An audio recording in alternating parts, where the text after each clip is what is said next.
kita mengatakan terima kasih Tuhan untuk kasih setiamu hingga sampai saat ini kita boleh ada sebagaimana kita ada saat ini sesuai dengan anugerah.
Berada dalam keadaan yang sehat, terima kasih Tuhan Yesus. Dan Tuhan Yesus, oke sebentar ini kami ingin memohonkan waktu kami untuk memuji dan memuliakan nama Tuhan. Biar pujian kami akan kami naikkan dan menjadikan kebaikan dan kebaikan hadapan Tuhan. Saudara-saudara kami yang mungkin belum sampai tempat ini, biar Tuhan ingatkan mereka dan dibawa mereka sampai tempat ini tidak kurang siapa apapun.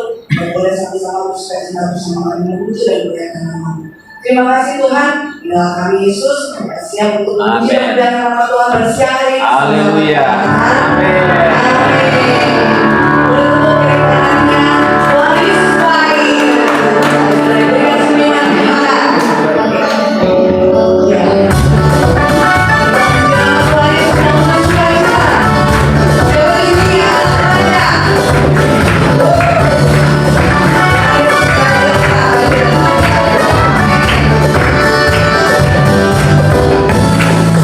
Hatiku bernyanyi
anak-anak saja kita semua yang tetap berdiri. Haleluya. Mengucapkan hati kita berdalam firman Tuhan. Selama pujian kita seperti itu saya harus hidup air kasih. Begitu berat hati kami Tuhan. Kami rindu.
tidak pernah meninggalkan perbuatan tangannya, bahkan sepanjang minggu ini ketika kami jatuh atau biarkan kami tergeletak. Itulah sebabnya kebanggaan kami mengagungkan lewat pujian dan penyembahan kami. Pengagungan kami biarlah semua boleh menjadi konten dan upaya yang harum di hadapan-Mu. Kau bersukacitalah Bapa dan hati-hati kami yang datang ke tempat ini bukan karena rutinitas biasa, tapi kami perlu Tuhan di sela-sela istirahat pekerjaan kami. Dan nanti waktu kami kembali lagi ke meja pekerjaan kami, orang boleh melihat hati kami tidak sama dengan kebanyakan orang-orang dunia karena kami mengalami pemulihan. Hamba bersyukur boleh kembali berdiri di depan umat yang kudus di tempat ini sebagai hamba-Mu di waktu yang singkat ini menceritakan firman Tuhan dengan bahasa yang sangat sederhana sehingga siapapun yang mendengarnya mengerti, bahkan Tuhan sendiri yang mengubah setiap kata kalimat percakapan hamba-Mu ini menjadi kebenaran firman Tuhan yang menetap di hati setiap kami. Inilah doa kami, inilah syukur kami. Kami naikkan hanya dalam satu nama, yaitu Tuhan Yesus Kristus, Tuhan dan Juru Selamat kami yang hidup, yang siap menikmati dan diberkati firman Tuhan bersama dengan saya katakan amin. Amin. Puji Tuhan, haleluya. Silakan duduk artis-artis Arab. Soalnya saya baru tahu kalau nyembah kalau saya gini dia langsung nonton saudara. Satu orang baru melawan. Saya emang begitu masuk, saya itu emang bakat biar belaga-belaga bodoh pengen menguasai segala sesuatu. Dan tadi dikatanya ini kuasain orang Batak saudara ya. Kelihatannya presidennya jawab buatannya semua yang ketangkep KPK. Mari kita belajar firman Tuhan hari ini di waktu yang singkat 2 tahun loh nggak kemari saudara ya. Tapi memang kalau pendeta benar itu seleksinya lama saudara ya. Setelah yang sering-sering ada akhirnya memang dia paling benar dipanggil lagi saudara ya. Itu berarti harus luar biasa. Kayaknya tahun lalu dia juga waktu itu ya. Wajahnya ya. Lupa memang kalau lihat cewek cantik itu ingat terus ya. Kalau lihat orang jelek lupa. Coba kalau mau balikan, kamu yang ganteng itu ya Pak Yoga gitu kan. Puji Tuhan. Kalau ini sahabat saya ya, kamu terus di mana-mana pelayanan. Nah, mari kita baca. Kalau seorang baca ya, kalau nggak maju Pak yang baru tiba, siapa ke depan? Saya bingung ini. Kalau masuk surga itu yang di depan duluan. Ayo silakan. Nah, kesembuhan sejati tidak hanya tentang tubuh yang dipulihkan, tetapi juga hati yang dikuatkan oleh kasih Kristus. Saudara olahraga bagus, punya tubuh strength, punya tubuh keren, bagus saudara. Tetapi itu akan jadi kurang indah kalau hatinya itu tidak sehat juga. Jadi yang pertama memang hati sehat, kedua ya tentu tubuh juga jangan loyo-loyo amat. Susah nanti bersaksi, mengaku Tuhan hebat tapi jalan dikit terpelencong. Makanya olahraga itu perlu saudara, tapi jangan di stadion utama. Saya lihat orang di GBK itu bukan olahraga, itu pameran saudara ya. Pameran outfit, sepatu baru, jalannya 2 menit, fotonya setengah jam. Jadi kalau olahraga itu yang benar di rumah. Pilih aja kompleks 1 jam ya, pasti lemak habis, pulang jangan ke stadion, bahaya saudara ya. Belum lagi bayar kamar mandi 50.000 ya, wah udah gaya banget di sana. Nah, kita akan belajar dari satu peristiwa, satu bangsa yang namanya bangsa Israel. Nggak ada hubungannya dengan perang, saya mau bicara hubungannya masa lalu. Bangsa ini mengalami hati yang luka, patah hati. Yang pertama karena dia diusir dari rumahnya. Saudara bisa bayangin, kalau tiba-tiba saya datang ke rumah saudara dan saya bilang, ayo pergi di rumah gua, dan saudara nggak berdaya mau pakai lawyer 2 kali, saudara pasti patah hati. Gue hianati sama teman atau sama orang yang nggak kenal. Yang kedua, mereka luka karena mereka harus terpisah. Suami istri terpisah, bisa juga suami istri pergi bareng, anaknya terpisah, mereka tercerai-berai, bahasa kerennya mereka diaspora. Jadi mereka benar-benar patah hati. Dan patah hati yang ketiga karena mereka nggak bisa lagi berjumpa dengan Tuhan. Bangsa Israel waktu itu, bahkan sampai yang sekarang mungkin berjumpa sama Tuhan itu hanya di Yerusalem. Karena ketika bait suci jadi, mereka hanya bisa ketemu Tuhan di hari-hari raya. Lalu para imam yang akan bersabda setelah, bahkan imam dulu ketemu Tuhan baru menyampaikan. Jadi mereka benar-benar terbuang, mereka benar-benar tidak ada harapan lagi. Lalu yang menjadi pertanyaan, betul nggak Tuhan membuang bangsa itu? Atau betul nggak Tuhan menghukum bangsa itu? Kelompok A. Ya Allah, nyanyi-nyanyi doang nanti masuk neraka juga. Kelompok A. Apakah Tuhan menghukum manusia? Kelompok B. Ayo yang satu udah mesti makan lagi. Orang Kristen kalau ibadah yang 1/5 udah ngocehnya setengah mati, betul nggak? Padahal udah setengah 2 juga nggak bakal dipecat. Makanya kita kalah sama yang cinta itu. Mereka setengah 12 udah cuci muka udah pergi, balik setengah 2 main pecat. Dia cuma sok sibuk aja guys, juga nggak naik, ibadah aja ibadah. Bayangin jam 1/5 udah bisa kan? Semalam Argentina ketinggalan 2-0, lu minta panjangin waktu. Bayangin kalau wasit itu bilang 90, tambah dong 10 menit. Bapak nggak pernah minta tambah 10 menit. Nah, ya, makanya mati itu orang Kristen bakal banyak yang masuk neraka. Yang di sini nanti kita kalau ketemu kita bahas kenapa kita susah masuk surga, ya kan? Tuhan itu nggak pernah menghukum. Hukuman itu karena pilihan manusia. Ngerti ya? Jangan makan buah ini. Kalau lu makan begini, lu nggak makan begini, awal makan jadi begini. Nah, mereka itu terbuang karena mereka memilih untuk mengalami pembuangan. Bangsa Israel punya Tuhan. Dalam perjanjian lama dibilang Allah beranak Ishak dan Yakub. Disebutnya 4 huruf mati, YHWH. Bangsa Israel mengganti panggilannya supaya lebih sopan, namanya Elohim. Tuhannya orang Israel nggak bisa diduain. Tapi Tuhannya bangsa lain bisa. Di dunia ini ada banyak Tuhan. Yang belum nikah mesti tahu banyak Tuhan. Karena akhirnya orang Kristen nikah nggak Kristen dinormalisasi. Biar kita beda, Tuhan itu satu, cuma beda sembahyangnya. Tujuannya kan baik, betul nggak? Kan begitu. Yang belum nikah jangan nggak ada harapan. Tuhan itu banyak. Mobil aja bisa jadi Tuhan, betul nggak? Nenek moyang kita nyembah pohon, Tuhan pohonnya. Makanya Tuhan bilang dalam hukum Taurat, jangan ada Allah lain di hadapanku. Berarti ada Allah lain kan? Nah, bangsa ini menyembah Allah lain. Bangsa ini tinggal di Kanaan, Allahnya namanya Baal, namanya Asitoret. Mana bisa satu sisi hari Minggu lu menyembah Yesus, besok lu menyembah genderuwo, Yesus nggak mau join. Tapi kalau Tuhan yang lain mau, yang tukang karaoke sama tukang judi bisa jalan bareng, betul nggak? Habis karaoke main judi, gitu kan? Yang tukang mabuk sama tukang main perempuan, Tuhan bisa jalan bareng, habis mabuk cari perempuan. Tapi kalau Tuhan kita jalan main mabuk nggak bisa karena pergaulan buruk, merusak kebiasaan baik. Jadi Tuhannya bangsa Israel ini benar-benar baik. Kalau lu mau pulih, lu mesti tinggalin dong Tuhan-Tuhan ini, karena Tuhan-Tuhan ini punya juga persembahan, punya apa namanya upeti, apa itu bahasa dulu kalau orang ke Gunung Kawi mesti kasih sesajen. Kita juga ada sesajen, saudara, jangan pikir orang Kristen nggak ada sesajen, ada juga, cuma beda bahasa aja, persembahan, ya kan? Kita kan juga budak, kacung, cuma bahasa Kristennya pelayan, sama aja itu. Kita nggak percaya takbir, saya percaya takbir. Takbir itu karena bukan bahasa Kristen ditetapkan, sama nggak itu artinya? Sama. Sesuatu yang ditetapkan nggak bisa berubah. Takbir itu sesuatu yang nggak bisa dirubah. Kalau saya lahir lagi, takbir saya lagi. Nama saya Joko, dan jadi ini. Nah itu kan ada yang sekarang mengubah takdir.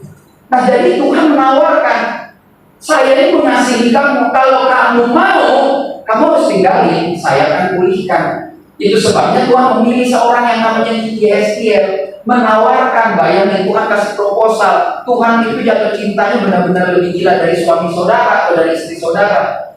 Suami kita main gila, kita bisa cerai loh. Tapi bangsa Israel main gila, dia nggak cerai, dia tetap tawarin, dia tetap mau nggak? Gitu. Yuk kita baca apa ini penawarannya.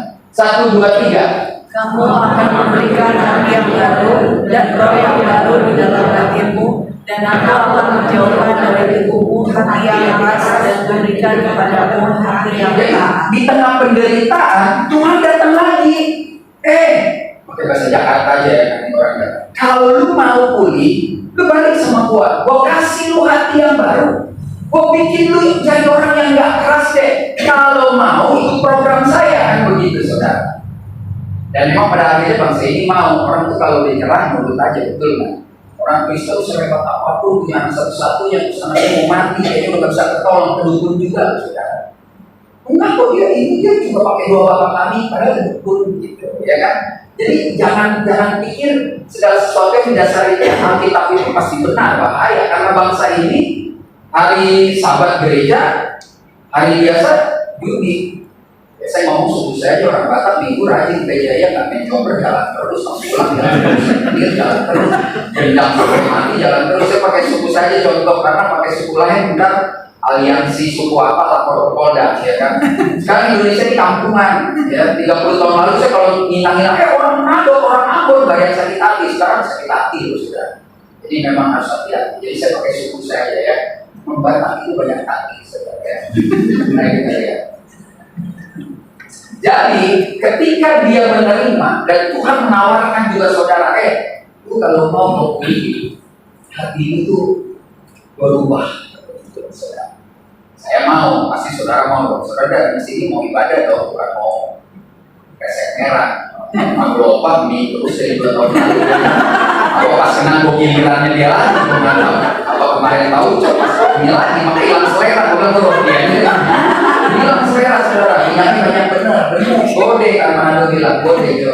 Dan tindakan apa yang harus kita lakukan agar dapat mengalami pemulihan hati? Saya selalu memakai kata sebelum kita menyelesaikan hidup ini. Hidup ini kan mempersiapkan kematian, saudara. Ya dong, lu nabung, lu kumpulin duit, kalau gue mati buat anak gue sekolah buat masa depan, gue mati ya. Jadi mempersiapkan kematian ini, saudara dan saya harus melakukan tindakan-tindakan yang orang melihat apapun yang terjadi di bangsa ini, kita tetap mengalami pemulihan. Nah, kan?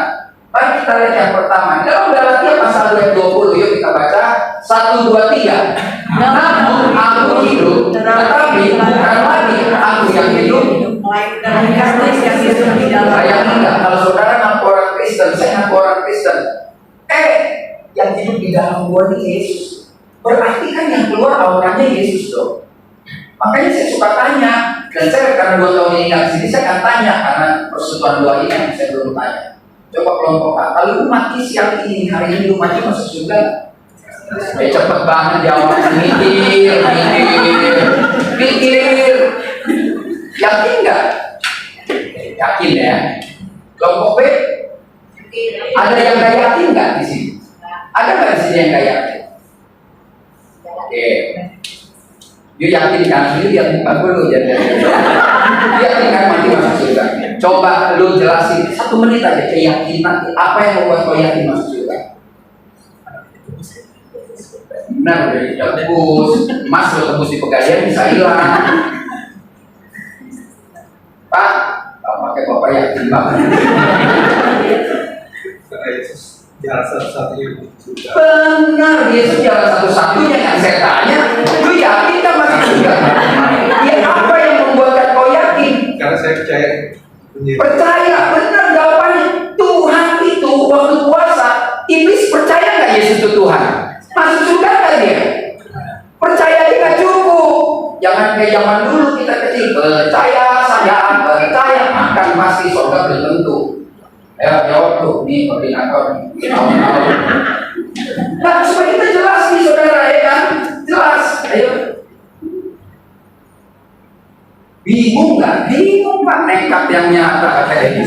Bingung saudara. Kalau kita dari kecil cuma dicekokin, Yesus adalah jalan kebenaran dan hidup. Terimalah masuk surga. Orang Betawi bilang paling lanjut, enak aja. Orang kalau mau masuk surga betul tiketnya Yesus. Lo beli itu tiket naik pesawat ke Medan. Lo terlambat terbang nggak nyampe Medan, betul nggak? Tiketnya ini kita udah punya semua. Kita jaga tiketnya dengan benar. Untuk menjaganya, wah ini berat.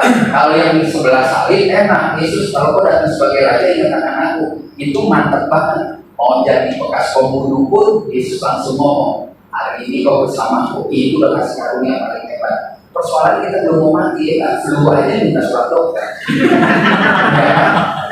Iya dong. Yesus bilang begini, lu kalau mau masuk surga, benar lu terima gua.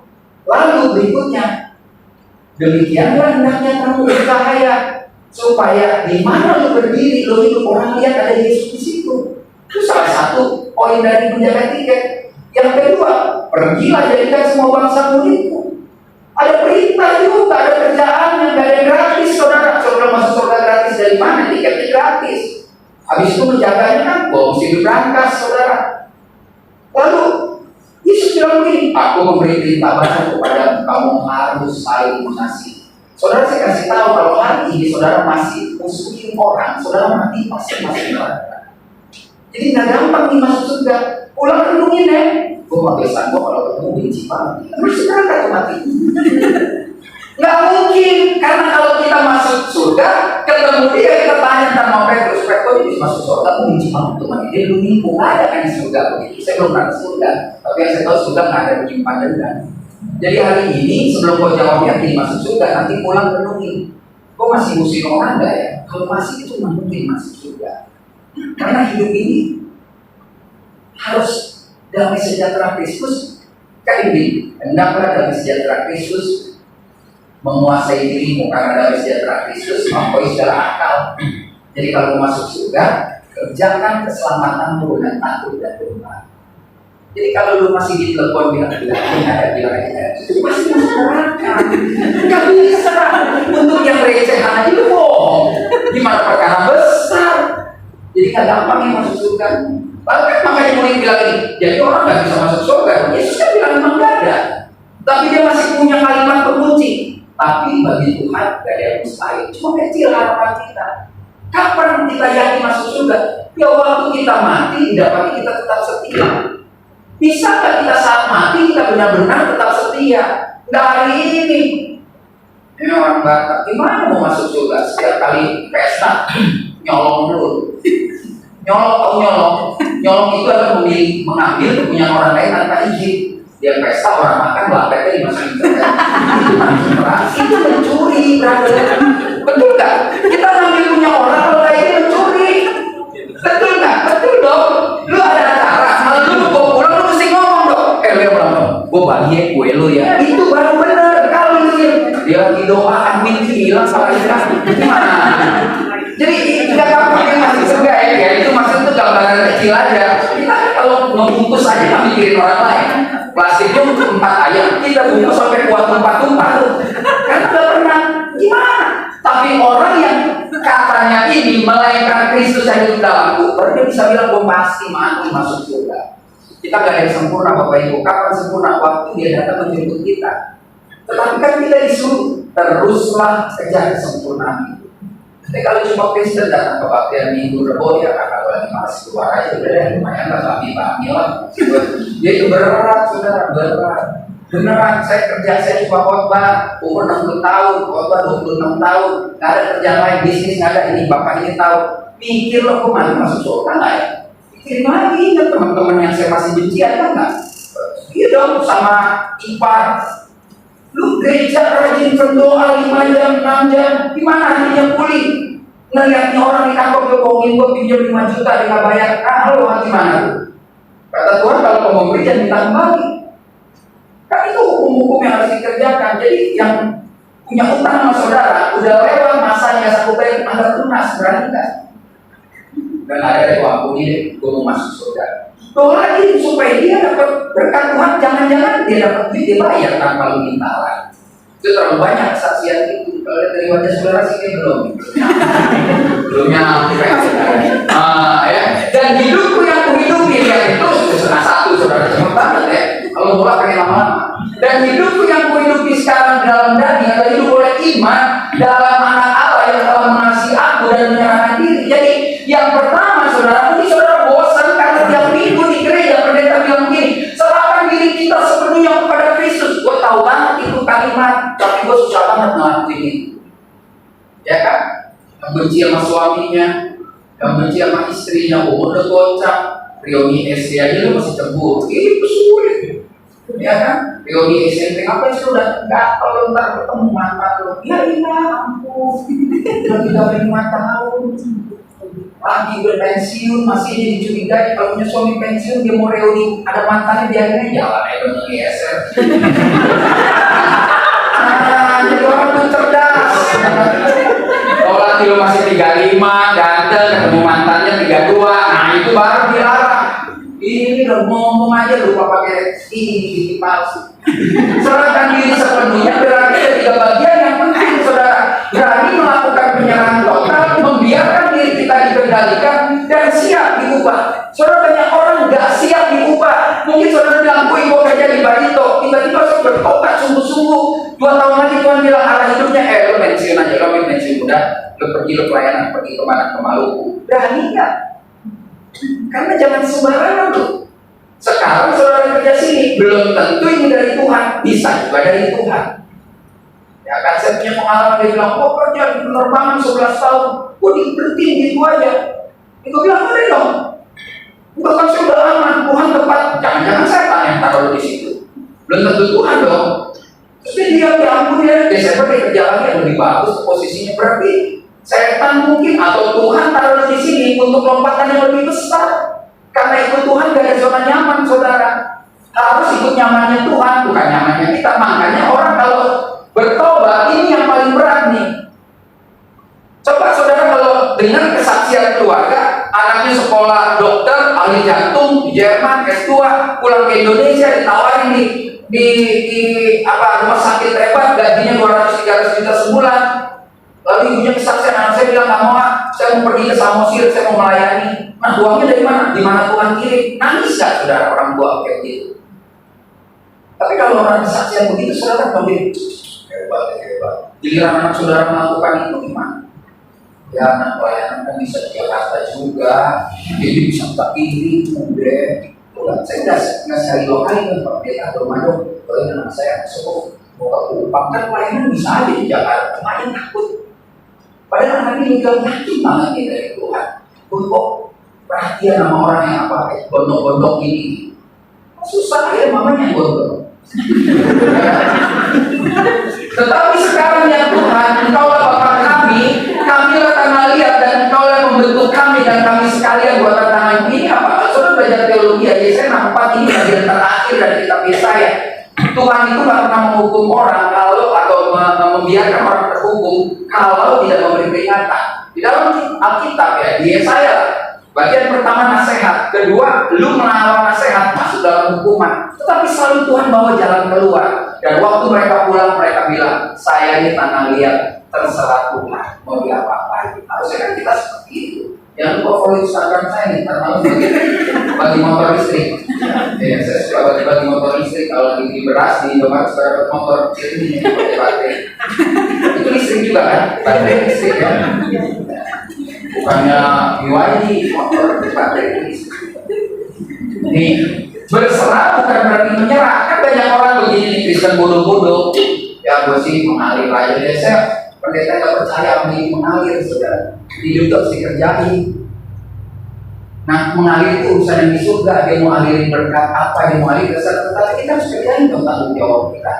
Saya kecil ada proyek laboran, ya sambil berdoa. Ini doa terus gak kerja, mati juga listrik, saudara.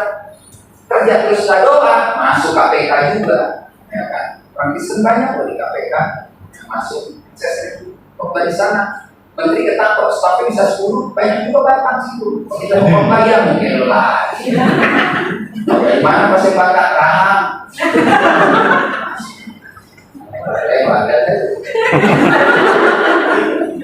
Jadi berserah berarti bukan menyerah, tetapi menyerahkan segala perkara kepada Tuhan lalu kita kerjakan.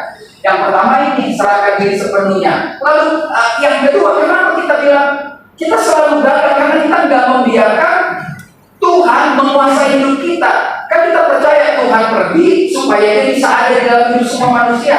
Kalau dulu Yesus ada di sini, dia tidak ada di Grogol, saudara, karena Yesus ada di Kapernaum, di Yerusalem nggak ada. Tapi setelah dia mati, bangkit, dia naik, dia bilang saya lebih baik ke sana supaya saya bisa memultiplikasi roh saya, membagi roh saya ada di Barito sini, ada di Barito yang di Kalimantan juga.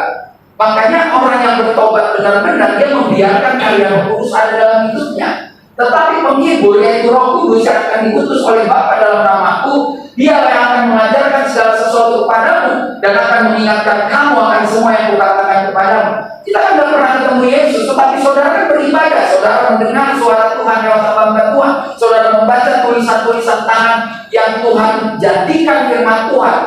Kalau saudara baca Alkitab setiap hari, apapun keadaannya, dia akan selalu mengikuti pikiran kita.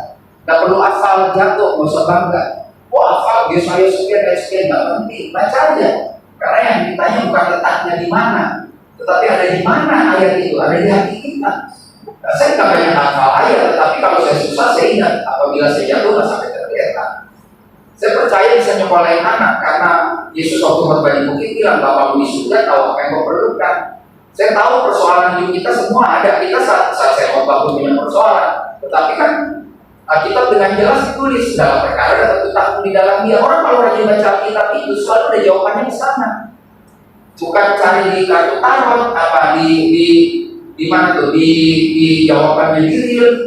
Ya kan? Ada orang bisa lebih belajar ilmu stoik daripada ilmu Tuhan gitu, ya kan? Jadi kadang-kadang bingung ini saudara. Jadi dari sini kita belajar, kita harus membiarkan Roh Kudus berkarya. Dipimpin oleh Roh Kudus itu bukan, sorry nih kalau kita beda pandangan. Jangan bilang saya sesat terus karena lo nggak cocok lo nggak undang gue lagi, nyesel lo. Saya soalnya orang yang nggak percaya dengan, maaf nih, dengan atraksi di dalam ibadah, saya nggak percaya. Yang gemeter atau muntah, saya nggak percaya. Saya lebih percaya keluar dari ibadah hidupnya benar-benar menceritakan tentang Tuhan. Jadi saya, kalau saudara nggak tahu, saya 60 tahun, kalau saudara dari 60 lebih dewasa, apalagi kalau anak 32, kalau pendeta percaya, gue nih ngalamin silakan.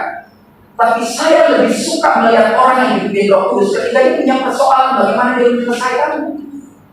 Kalau cuma gemeter, gila.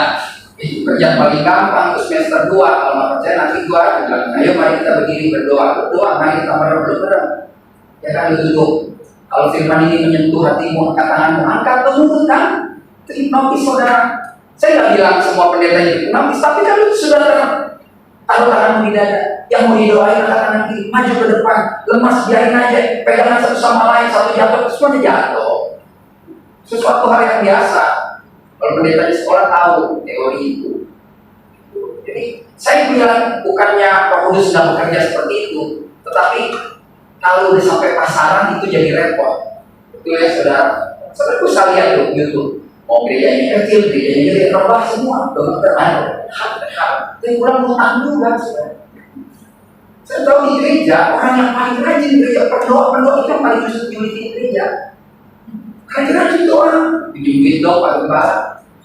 Repot saudara. Dengan saudara kerja, jangan berhenti kerja ya. Biar saudara berduit bisa bayar sehidup. Jangan nanti saudara berpikir, pokoknya digerakin Tuhan. Tidak semua orang dipanggil Tuhan nekat.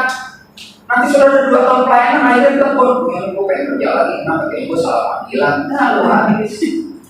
Saya ngomong ini karena saya juga banyak teman pendeta yang begitu. Bayar listrik bulanannya aja nggak sanggup. Kalau jadi gembala, tapi kan itu karena karya Roh Kudus, karya Roh Kudus ada dalam hidup saudara dan saya. Itu terlihat dari kehidupan.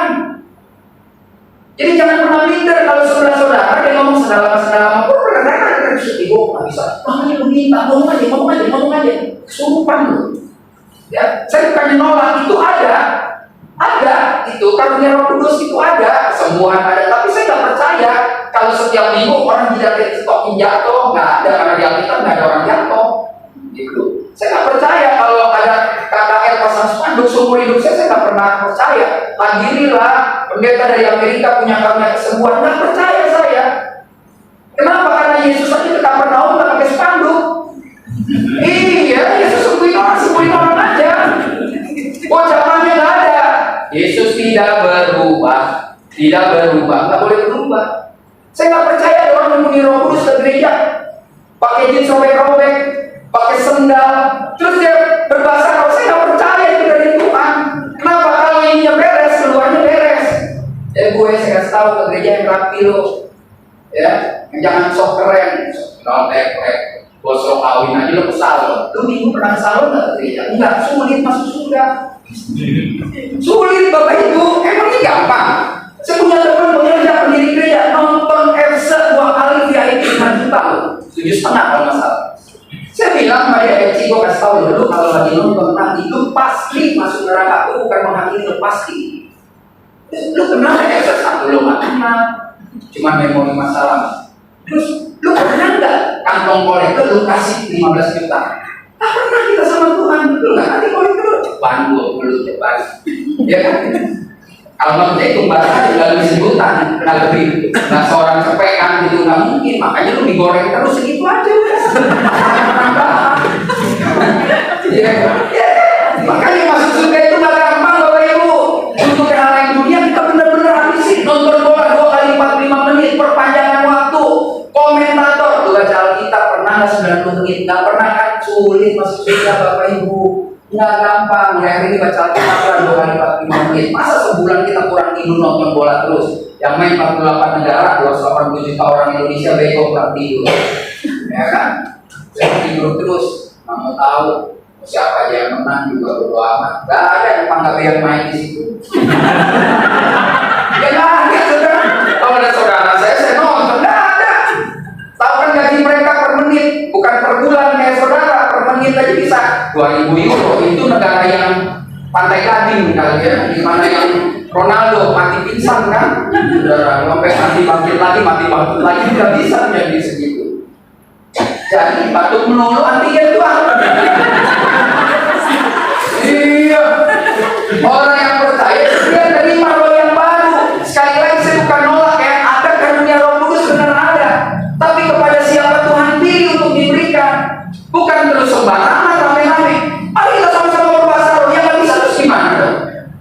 Jadi itu jangan saudara peragakan di depan model pendeta kayak saya ketawa saya ngawur aja. Gak ada utang, gak dikejar pojol. Nah itu orang yang punya Roh Kudus. Ketemu mertua, oke, walaupun waktu kawin gak disetujuin tapi senyum terus. Ini tak harga gini Pak Pendeta, mertua si mertua. Ya udahlah. Ya kan? Biarkan diri kita dibuka total oleh Roh Kudus agar memiliki kemampuan supranatural. Supranatural itu adalah kemampuan yang melebihi bawaan lahir gitu. Ada seorang atlet bisa lari 10 detik, tapi karena dia begitu luar biasa semangatnya dengan pesaingnya jadi 9 detik, itu namanya supranatural. Gue nggak bisa angkat karung bodi 50 kilo, tapi karena kebakaran gue bisa angkat. Itu supranatural, betul nggak? Ya kan karung bodi kebakaran dia bisa angkat. Piano 3 orang bisa angkat, waktu beli 12 orang nggak bisa angkat. Dari kebakaran dia bisa, itu namanya supranatural. Hidup ini kita di Indonesia aja deh, kita ngomongin bangsa lain. Udah nggak kuat kita tinggal di sini, bener nggak? Bayar di penjara, bagaimana? Bener nggak? Saya ajarin anak saya kalau ditawarin kerja nanti dia bilang, mari kita membangun bangsa, kita masuk di pemerintah, jangan masuk penjara lu bayar masuk penjara, kecuali lu sama-sama gila semua. Ya kan? Saya kalau di ceramah politik, tapi saya kasih tahu kita itu nggak mungkin melawan bangsa ini, tapi ada supranatural yang membuat kita tetap masih bisa ada di sini bekerja. Kalau nggak kita nyerah, gila orang baik aja bisa jadi salah. Nah sekolah juga bisa jadi dokter. Ya kan? Mari saya berdebat sama orang kaya, Pantai Mutiara, gue bilang, wah, buat apa gue sekolahin anak gue tinggi-tinggi? Kagak sekolah aja bisa jadi komisaris. Ngapain lu bangga sama gue? Saya lulusan Yale Pak di Harvard, jadi komisaris kalau di negara ini enggak. Makanya joget-joget gue di TV. Nah, bener nggak? Lu bisa jadi komisaris. Saya sih nggak marah.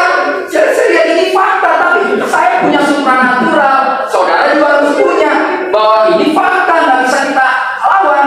Saya nggak mau nyerah. Kenapa? Karena area Kudus nggak boleh mati oleh karena keadaan ini. Dari mana perubahan bisa terjadi? Ya udah dari diri kita sendiri aja. Jangan ikut-ikutan ngerampok.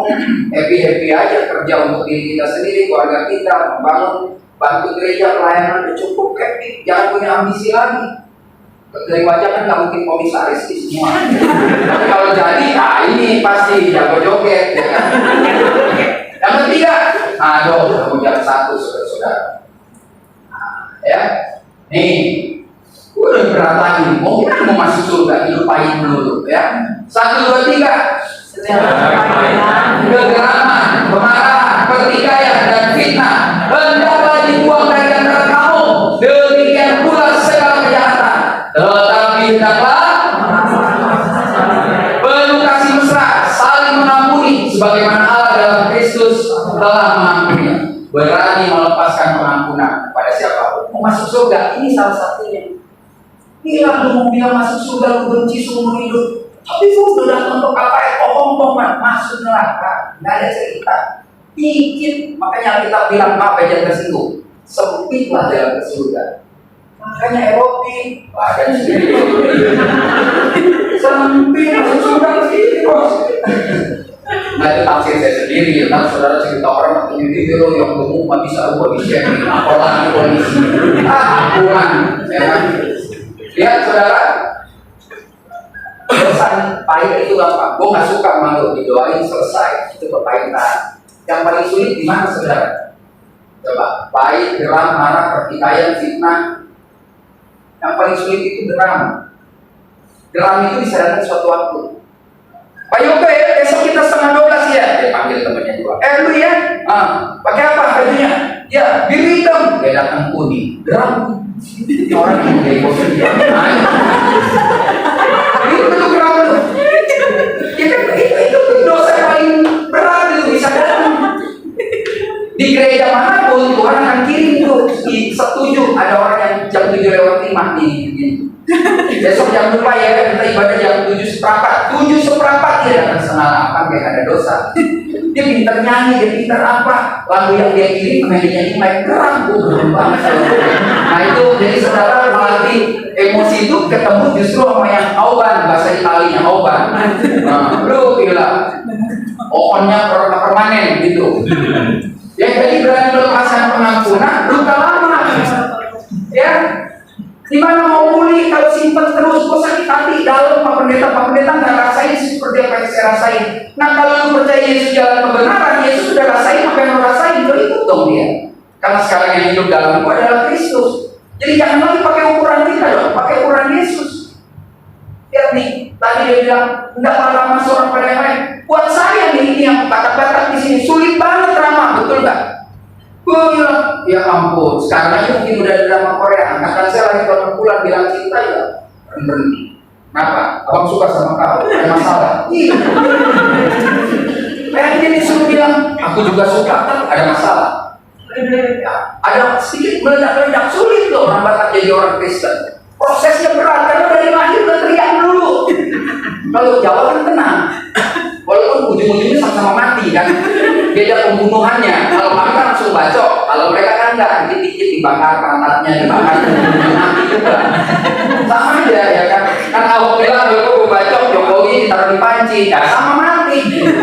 Jadi gak gampang saudara. Kita harus mengampuni karena kita sudah lebih dahulu.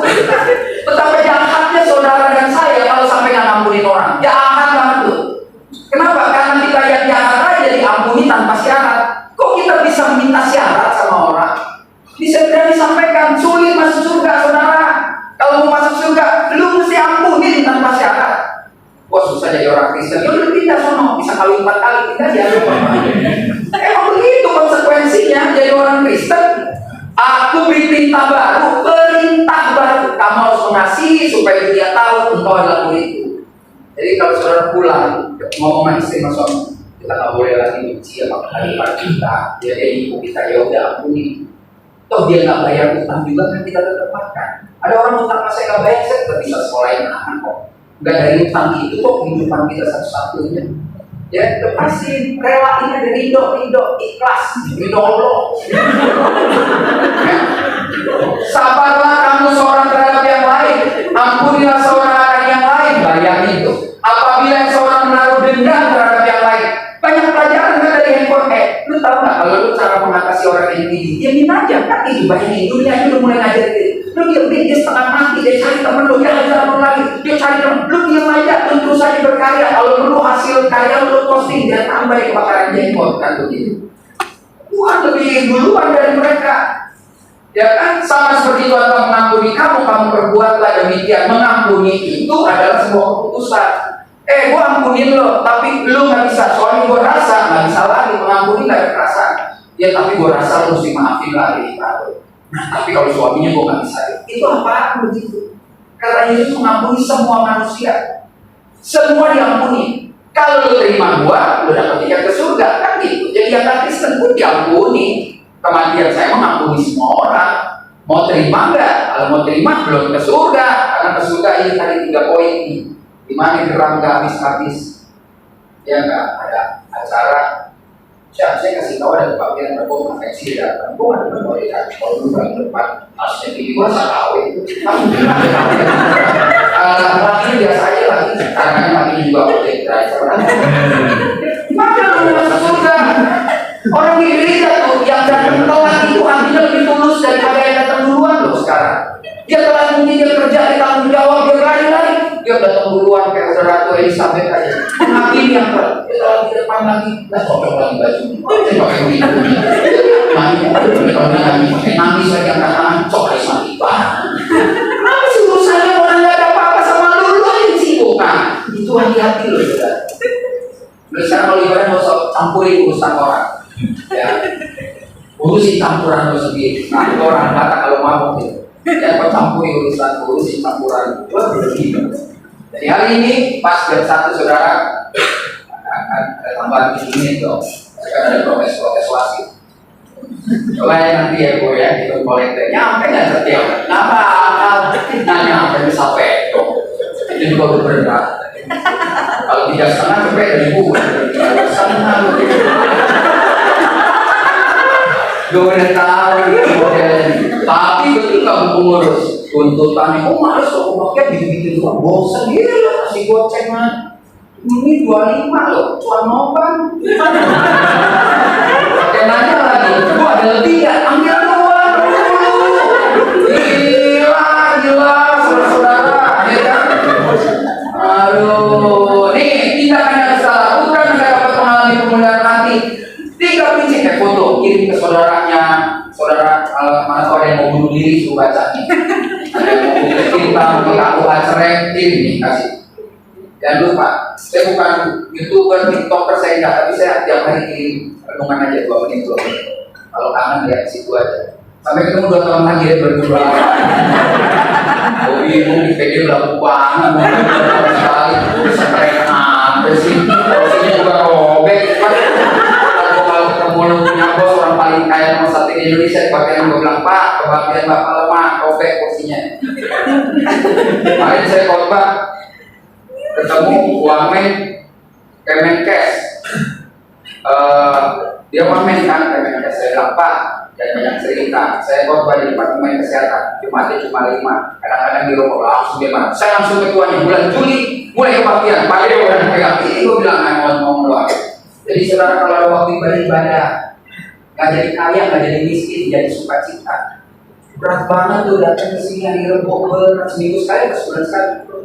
Mana sekali bertumbuh seminggu sekali dong. Iya seminggu sekali. Oh tapi nggak ada anggarannya. Ya dibelah jadi 4 takut amat. Jadi pengurus dikit seminggu sekali. Kenapa? Ya tapi nggak ada dia kan kita mau mengembalakan orang pelit nggak apa-apa. Tapi kan kalau seminggu sekali makin lama berubah kan kolektornya. Iya kalau lu nggak berani mangkap pengurus masuk neraka juga. Pak kita 2 kali aja itu potong-potong Pak nggak ada anggaran. Lu bikin 4 kali. Kita lihat siapa yang bertahan pada kesudahannya coba. Berkurang atau bertambah? Kalau berkurang ya berarti kita sedang mengembalikan kambing bukan domba kan gitu.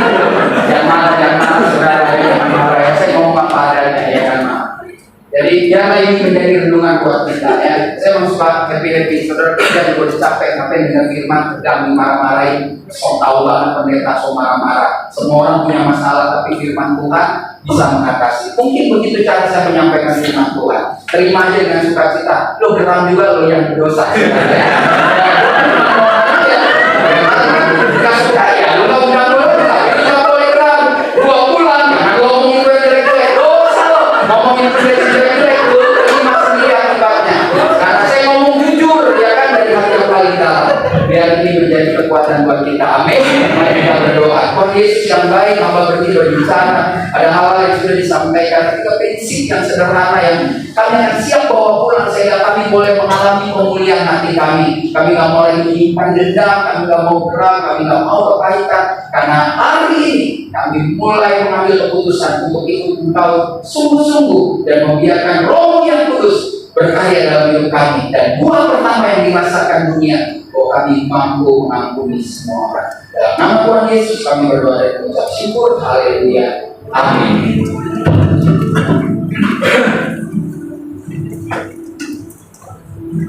Puji nama Tuhan, terima kasih Bapak Pendeta Manggabean untuk firman Tuhan yang begitu luar biasa. Jadi kita mau hati kita dipulihkan, jadi 2 bulan lagi Pak.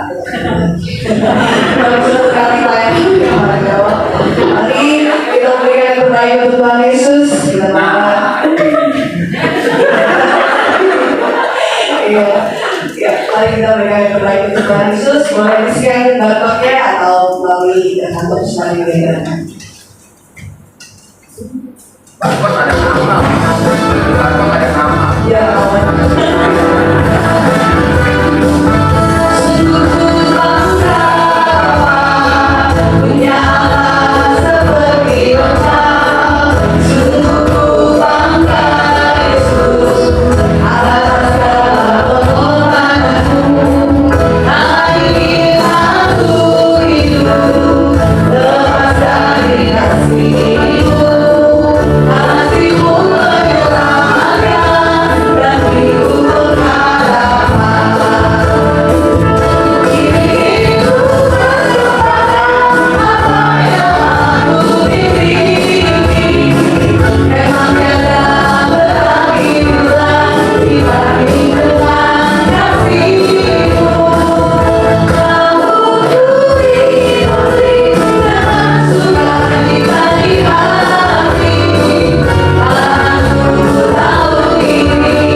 dan saya memberikan pengumuman wakil dari ketua persekutuan tanggal 22 Juli kita akan bertemu lagi di tempat ini untuk persekutuan doa pembicaranya dengan Evangelis Maruli Sitorus. Diharapkan semua Bapak Ibu yang sudah hadir boleh hadir kembali, akan membawa teman-teman yang lain sehingga ini waktu yang sobek tidak terlihat tertutup oleh Puji nama Tuhan, kita akan menutup ibadah kita pada siang hari ini. Saya bagi semua teman-teman bagi berdiri. Saya silakan kepada Bapak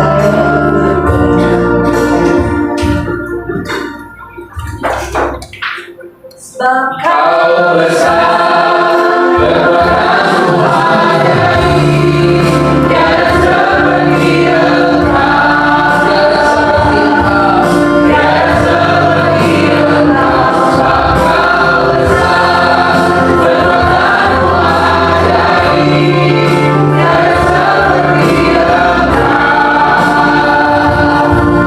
tiada seperti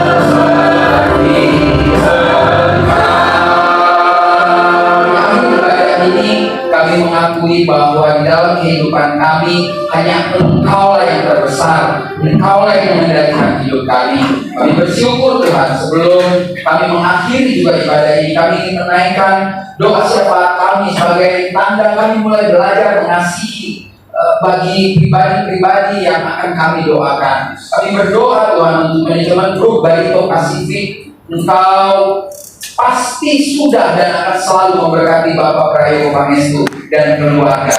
Juga Engkau berikan hikmat. Mari